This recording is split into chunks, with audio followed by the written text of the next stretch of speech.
Yan Abu Tausi, mantan wakil bupati. Motor umrah dulu. Iban, apa yang nak lawan umrah?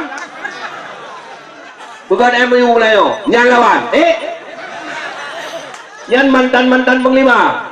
Hana pegah-pegah no, betul-betul. Kan dia abadi? Apa deh? Yang Bang Ham. Yang Bang Ham Panglima Barat Selatan. Nomor 2.